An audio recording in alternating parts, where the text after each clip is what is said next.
Hello friends, तो हमारे आज का टॉपिक है जो MSc chemistry student, chemistry first sem के स्टूडेंट के लिए है। सब्जेक्ट का नाम है ऑर्गेनिक केमिस्ट्री, यूनिट फर्स्ट की पेपर सेकंड का टॉपिक है क्राउन ईथर कॉम्प्लेक्स। जब दो या दो से अधिक क्रियाकारक अणु आपस में जुड़कर एक ही उत्पाद बनाते हैं तो उन्हें योगात्मक यौगिक कहते हैं, यानी क्राउन कॉम्प्लेक्स कहते हैं। योगात्मक यौगिक चार प्रकार के होते हैं। इसमें फर्स्ट है चार्ज ट्रांसफर कंपाउंड्स। इन्हें पाई कॉम्प्लेक्स या इलेक्ट्रॉन डोनर एक्सेप्टर यानी ईडीए कॉम्प्लेक्स भी कहते हैं। जब बेंजीन वल्य से पॉजिटिव आई इलेक्ट्रॉन प्रतिकर्षित समूह जोड़ते हैं तो बेंजीन वल्य में पाई इलेक्ट्रॉन नेगेटिव नो का घनत्व बढ़ जाता है,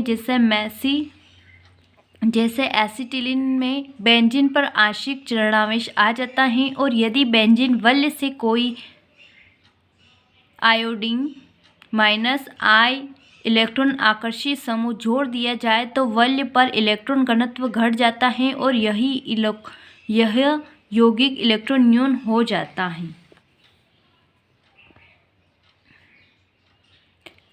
1,3,5 ट्राइनिट्रोबेंजीन एक इलेक्ट्रॉन न्यून कंपाउंड है, जबकि एसिटिलीन एक इलेक्ट्रॉन धनी कंपाउंड है। जब इलेक्ट्रॉन न्यून व इलेक्ट्रॉन धनी कंपाउंड को पास पास लाया जाता है तो इनमें पाई ई नो को ट्रांसफर होता है।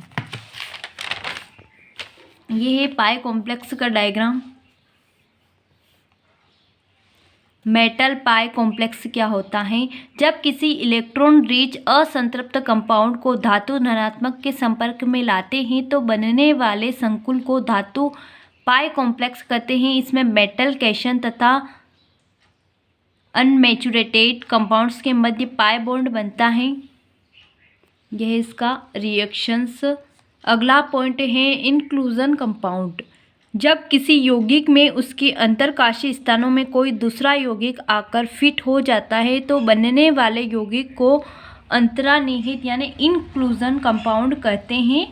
आने वाला यौगिक को मेहमान यानी गेस्ट यौगिक कहते हैं, जबकि किस यौगिक में यह फिट होते हैं उन्हें मेजबान यानी होस्ट यौगिक कहते हैं। यह यौगिक दो प्रकार के होते हैं। फर्स्ट है कैविटी कंपाउंड।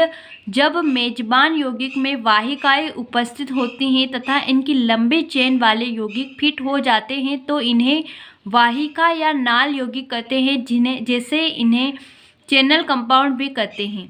यूरिया के क्रिस्टल में वाहिकाएं पाई जाती हैं तथा इसमें सीधी श्रृंखला वाले यौगिक जैसे एन पेंटेन, एन हेक्सेन आदि फिट हो जाते हैं। अगला है कैलेथ्रेट कंपाउंड। जब मेजबान यौगिक में अंतरकाशीय स्थान होता है तथा इस अंतरकाशीय स्थान में कोई अक्रिय गैस या अन्य परमाणु आकर फिट हो जाते हैं तो इन्हें कैलेथ्रेट यौगिक कहते हैं। यह है इसका डायग्राम। अगला है इन यौगिकों में सूक्ष्म छिद्र पाया जाता है जिससे अन्य अक्रिय गैस जैसे क्रिप्टोन या ऑर्गन आदि आकर फिट हो जाते हैं। कैलेथ्रेट कंपाउंड का डायग्राम इस प्रकार से होता है। थर्ड पॉइंट है क्राउन ईथर।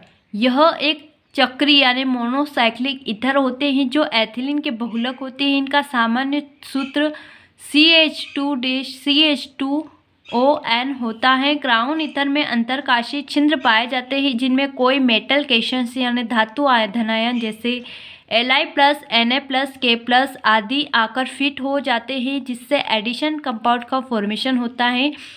इस क्रिया में क्राउन ईथर एक होस्ट का कार्य करता है जबकि धातु धनायन एक गेस्ट के कार्य करते हैं।